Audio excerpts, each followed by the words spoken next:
Chapter 11. The Art of Closing a Sale. The climax or closing of a sale is said to be the most difficult part of the entire transaction. This is not true, however, if the groundwork preparatory to reaching the close has been properly laid. As a matter of fact, the climax of a sale is a mere detail if the sale has been properly made. In almost every instance, when a sale is hard to close, the difficulty may be found in some part of the transaction preceding the climax. Before trying to reach a climax, the master salesman prepares the way carefully, step by step, through proper attention to the following important details. A. He's taken care to neutralize the mind of his prospect to make it receptive to his sales presentation. B. He has made the mind of the prospect favorable by establishing confidence. C. He has qualified the prospect's mind accurately to make sure he is dealing with a prospect and not a mere suspect. D. Above all, he has planted in the prospect's mind the most logical motive for buying. E. He has tested the prospect during his sales presentation and has made sure the prospect followed his presentation with keen interest. This he has accomplished by keen observation of the prospect's facial expression and his statements denoting a desire for the object of the sale. Last, but by no means least, the salesman has made the sale in his own mind before trying to reach the climax. He knows this by feel of his prospect's mind. No one can become a master salesman without developing the ability to tune in on the prospect's mind through a sixth sense. This ability, more than anything else, is the distinguishing feature of a master salesman. Having taken these steps satisfactorily, the salesman is now ready to reach terminal facilities or to close the sale. There are thousands of salesmen who can arouse interest, the first step in the actual process of selling, and create a desire for their wares, the second step. But at the third step, they fall down because they lack the ability to close. Let it be remembered, however, that if the 6 detailed steps described in this book have been properly taken, the close comes easily and is nothing but a mere detail. Suggestions for closing a sale. The following suggestions will be helpful even to the seasoned salesman in developing mastery in closing. 1. Do not permit your prospect to lead you away from your sales plan by engaging in argument over non-essentials or extraneous subjects. If your prospect insists upon breaking in while you are talking and tries to direct the conversation so as to build up a defensive alibi for not buying, let him go along until he exhausts himself. Then, tactfully switch him back to your own trend of thought the moment he hesitates. Go right along and develop your own thoughts to the climax. This is absolutely essential. Either the salesman or the prospect dominates. It makes a great difference to the salesman which one does the dominating. 2. Anticipate negative questions and objections which you feel exist in your prospect's mind. Beat him to it. Ask and answer these questions yourself. Never bring up negative questions unless you are sure that your prospect has them in his mind. In selling, it pays to let sleeping dogs lie. 3. Always assume that your prospect is going to buy, no matter what he does or says to indicate the contrary, and let him know by every word and every movement that you expect him to buy. If you weaken on this point, you are beaten at the outset because your buyer may be shrewd enough to observe that you are not sure of yourself. If he does, he will use this as an alibi with which to give you a negative answer when you try to close. The master salesman never wavers for a moment and never shows the white feather, regardless of how clever the prospect may be at setting traps for the purpose of causing the salesman to weaken. Some of them are quite as clever at leading the salesman off the scent as the master salesman is at sticking to the trail of his argument. Be on the lookout for this sort of tactic and be prepared to negotiate successfully through opposition of this nature. 4. Assume the attitude that your buyer is right, that he knows his business. Any suggestion that you may make by direct statement or by innuendo that you are smarter than he will be sure to antagonize him, although he may not show his antagonism openly. The majority of mediocre salesmen make the mistake of trying to impress their prospect with their superior knowledge. This is usually poor salesmanship. It has cost more than one salesman the opportunity of making a sale. 5. When naming the amount of the purchase, set the figure high. It is better to come down in the amount if you find that necessary than to set the amount too low and then find yourself with no margin on which to trade when closing time comes. It is far better to start high and compromise by coming down than it is to start low and then try to build up. Even if the figure you name is out of the prospect's financial range, your assumption of his ability to buy at the larger amount will not offend him. If, however, you make the mistake of underestimating his financial ability, you may offend. It has happened many times. 6. Use the question method to induce your prospect to commit himself on vital points out of which you intend to build your sales presentation. Then refer to those points as his own ideas. This is among the most effective of sales tactics, since a man will naturally uphold any statement which he has made or thinks he has made. 7. If your prospective buyer says he wishes to consult his banker or his lawyer or his wife or some acquaintance whose opinion he values, congratulate him on his good judgment and his exercise of caution. Then begin at once to plant in his mind, through tactful suggestion, that while bankers may know the money-lending business, lawyers may understand the technicalities of the law, wives and friends may be well-informed and loyal, the fact still remains that no one of them is apt to know as much about the wares you are offering as you yourself know. You have all the facts, while others have not, and are not apt to take sufficient time or have sufficient interest to procure them. Moreover, plant the thought in the prospect's mind that, after all, he knows his own mind and his own business better than any other person. 8. Avoid permitting your prospect to think the matter over unless he has a very logical reason for the delay. When he springs that sort of alibi, pin him down and help him do the necessary thinking right then and there. Remember, an ounce of persistence at this point is worth a ton of cure afterward. The truth is, most sales which are lost could have been saved had the salesman been persistent for a few minutes longer. When is the psychological moment in closing? Much has been said about closing sales at the psychological moment, but experience has proved that the majority of salesmen do not know what the psychological moment is. The psychological moment is the time when the salesman feels that the prospect is ready to close. There is such a moment in every sale, whether it be consummated or fails. One of the major differences between a master salesman and a mediocre salesman is the master salesman's ability to sense what is in the prospect's mind, aside from what the buyer has expressed in actual words. The mediocre salesman is lacking in this keenness of perception through the sixth sense. When you sense the psychological moment for closing, name the amount involved in the purchase and proceed to close the transaction right then.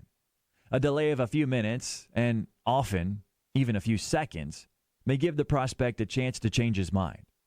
If you find, when you try to close your sale, that you have misjudged the psychological moment, go back over your sales presentation again, bringing in new closing arguments that you have saved for just such an emergency. You will need quite a stock of emergency arguments if you are sure to be placed in the category of master salesman. No master salesman ever uses all of his trump cards unless he is forced to do so. And even then, he does not use them all at one time. He holds some back in case he has to make a secondary sales presentation to get the order. The psychological moment for closing is something which the salesman actually has to sense, although there are times when that moment is obvious, either from the statements of the prospect or from his facial expression. The salesman whose mind is negative, or the salesman who is lacking in self-confidence, often misses the feel of the psychological moment for closing, mistaking his own state of mind for that of the prospect. On the other hand, this principle works in another way that is very advantageous to the salesman. The prospective buyer often mistakes the salesman's positive mind, self-confidence, and assurance of a willingness to buy for his own, and acts accordingly if the salesman insists upon closing the sale.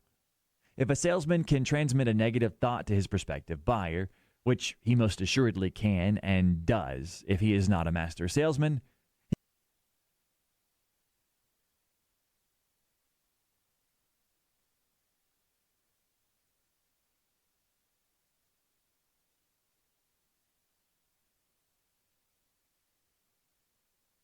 salesman should always assume an attitude both in manner and thought of a belief that the sale will be consummated. Eagerness to close a sale hurriedly, if observed by the prospective buyer, is generally fatal for the reason that eagerness too close is always accompanied by lack of confidence on the part of the salesman, who transmits the thought to the mind of his prospect if, in fact, he has not already disclosed his state of mind by his words and facial expression. If the prospect gets the impression, no matter how he gets it, that the salesman is eager to make the sale because he, the salesman, needs the profit that is to be made on the sale, the chance of making the sale is usually spoiled. A salesman who carries an air of prosperity and nonchalance, which reflects itself in his personal appearance and in the tone of his voice, is usually a successful closer. The reason is obvious. A master salesman seldom asks the prospect if he is ready to close. He goes right ahead and at the psychological moment makes out the order, conducting himself in every way as if the question of the sale were settled. Asking the prospect if he is ready to close is the equivalent of expressing doubt that he is. But making out the order and handing it to the prospective buyer leaves no doubt as to the salesman's state of mind on this subject. The buyer usually acts favorably upon such a suggestion, provided, of course, that the sales presentation has been properly made and the desire to buy has been planted in the prospect's mind. Remember always that the place for a salesman to close a sale is first of all in his own mind. The whole world stands aside and makes room for the man who knows exactly what he wants and has made up his mind to have just that. Let a man hesitate, and by that hesitation express lack of confidence, and the crowd will walk all over his toes.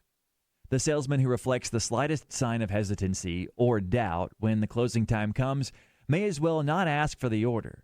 He is almost sure to meet with a refusal. This is the way men's minds work.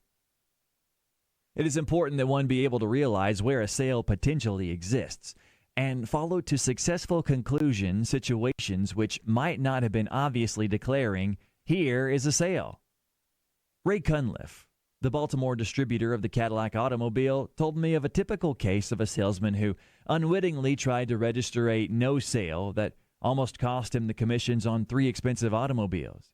The incident took place in the New York sales room of the old Locomobile Company.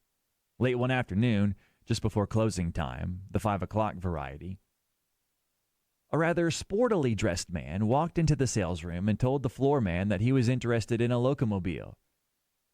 3 new cars were standing on the floor. The man balanced himself on his cane and looked at all 3 cars for a few minutes, then asked the price. In a very indifferent attitude, the floor man told him, but made no effort to give his prospective buyer the works. The price on the cars, as I recall it, was $12,000 each. The sportily dressed gentleman stood and looked at the cars a minute or two. Then he said, pointing to each car as he spoke, "Well, I do not know whether I will take this one, or this one, or this one, or whether I will take all 3 of them." That settled the matter. The man was a Broadway crank. Moreover, the salesman had a dinner appointment and was in a hurry to get away. Luckily, before his no-sale mental attitude had had the time to register in the prospect's mind, the man said, "I see you're anxious to get away, so I guess I will take this car," pointing to the one which stood in the middle of the floor. "All right," the salesman replied. "I will get you to fill out an order." "Oh, never mind about an order blank," the prospective buyer answered. "I will just give you my check for the car, and you can send it out to my home tomorrow." Meanwhile, he took out his checkbook and wrote a check for $12,000 and handed it to the floor man. As soon as the floor man saw the name on the check, his face turned 3 different shades of red. The signature was that of Charles Payne Whitney, who, as the floor man knew well, could have been sold all 3 cars just as easily as the one he purchased. Observe that I use the word purchased. No sale was made in that case. Some time ago, I sent out word to several real estate men that I was in the market for property in the country and described in detail the sort of place I wanted. Salesmen came by the score. I never knew before how many men were trying to make a living by selling real estate. That they were all hungry for business was plainly indicated by their eagerness to put me on the spot. I said that scores of salesmen came. Perhaps it would be more in keeping with the facts if I said that a salesman came. for out of the entire lot, there was but one man who understood the psychology of closing. Most of them described their property by showing me maps and the like. Some of them handed me printed literature describing it and asked me to look it over and let them know when I was ready to see the property. How did they know I was not then ready? Not one of them had the initiative to invite me out to see their property, with the exception of one salesman who came. This man said, "We have just the place your letter described. We have been holding it for you for a long time," winking to show that he was taking a slight liberty with my credulity. "Jump in my car and we will run out and see your property. If it is not exactly what you want, I will buy you the best dinner in the city when we return." He had enough imagination to observe that it would be about time for dinner upon our return. "When you see this place," he continued, "you will look no further. I am sure it is just what you want." By that time, I had begun to believe he knew what I wanted. He had caused me to do something I had not intended to do, namely, to inspect the property that day. His whole demeanor was so positive and assured that I found myself in his car before I had a chance to think of a good reason for not going. If he had hesitated in his approach, I could have put him off until the following day. But it was his business, doubtless, to strike while the iron was hot. So I was on my way in less time than it takes to tell the story. On the way, this salesman described the place so accurately and so pleasingly that I almost felt myself the owner of it before I had seen it. Frankly, I would have been greatly disappointed to find anything wrong with it, because the salesman had planted the seed of desire in my mind so deeply that I was like putty in his hands. The salesman took a contract with him and got my name on the dotted line before we left the property. It was one of the smoothest pieces of salesmanship I had ever observed. The moment this salesman sensed that I was ready to sign, he took out his contract and handed it to me with his pen. Seeing that I had nothing on which to rest the contract while signing, he rushed to his car and pulled out a briefcase, saying, "Here, use this for a table, General." Now, I am not a general, but the title was slipped to me so unobtrusively that I did not resent it. And I signed. This salesman handed me no literature to read over. He handed me the property instead. Master salesmen always do something like that. It is one of their peculiarities. Some of the other salesmen are still sending me printed literature through the mails. Now, if a country place were ever sold by printed literature alone, I should like to hear about it. The salesman who turned the trick must have been a miracle worker. A few days ago, one of these salesmen came in to see me. He wanted to know if I had made up my mind about that country place I was looking for some time ago. "Bless your life, yes," I replied. "Perhaps I should say, however, that I did not make up my mind to buy it. A very able salesman made it up for me the same day that you first came to see me and made the sale that same day." "That's too bad," the salesman exclaimed. "No," I replied. "It is only one bad. Maybe bad for you, but it was fine for me because I got just the place I was looking for." With a look on his face which indicated that he vaguely suspected that I might be kidding him, this dilatory salesman turned and walked away without saying goodbye. He was obviously disgusted at my sense of humor or my credulity in buying a place the first time I saw it. I do not know which. You cannot tell how far a frog can jump by counting the warts upon his back. No more can you tell by merely looking at a prospect whether you can sell him your wares. Give yourself the benefit of the doubt and give every prospect the works before registering a no sale in your own mind. It is the safest plan. I once trained a sales army of 3,000 men and women for a Chicago firm. Efficiency had to be the watchword. We inaugurated a system from which I learned much about the possibilities of persistence. Before any salesman was permitted to become permanently allied with the organization, it was necessary for him to sell one out of the first 5 prospective buyers called upon. The instructions were to stick to these 5 prospects until a sale had been made. On many occasions, salesmen called on these 5 prospects as many as a dozen times before the sale was consummated.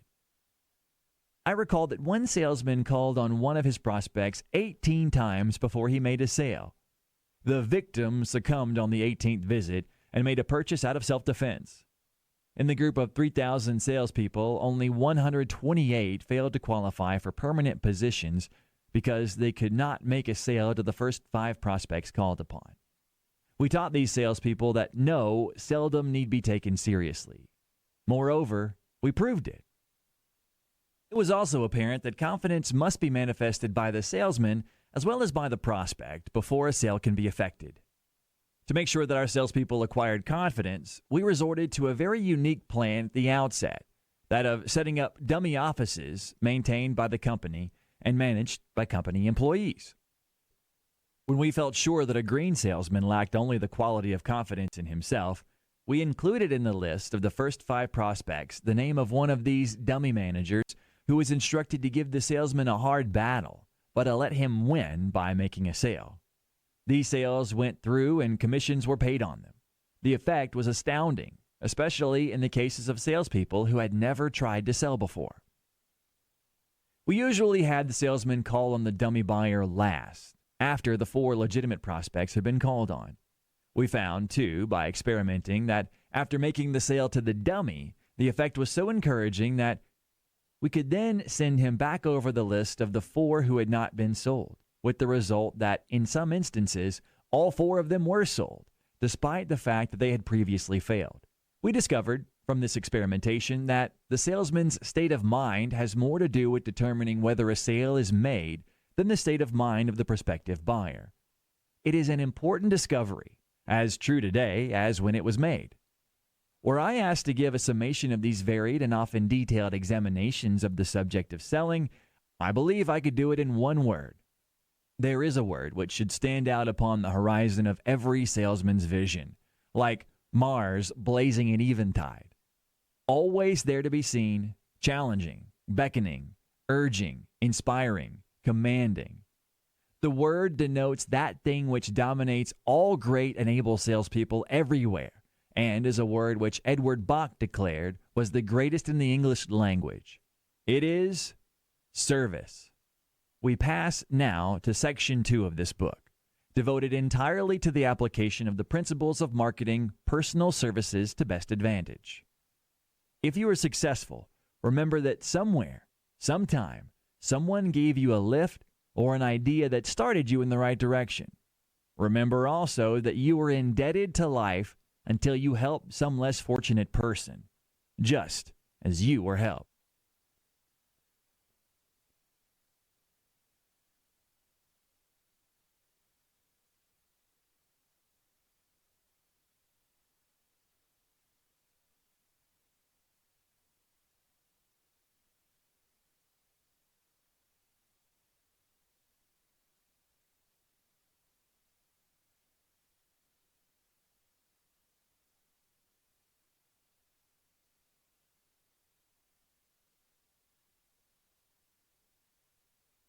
Part 2.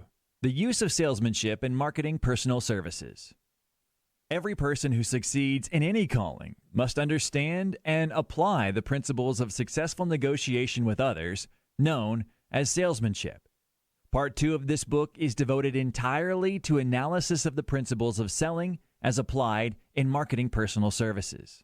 Quibbling over salary to start with has lost many a man the big opportunity of a lifetime.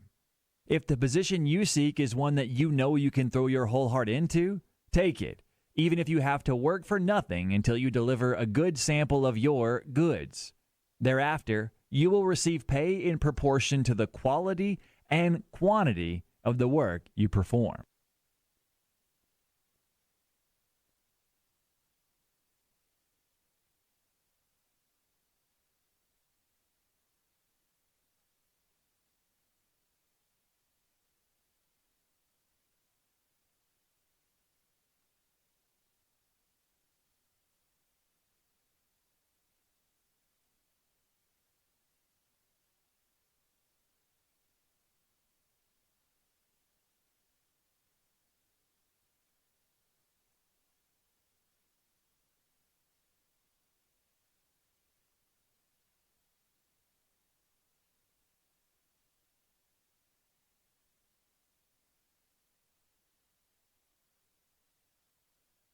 Chapter 12.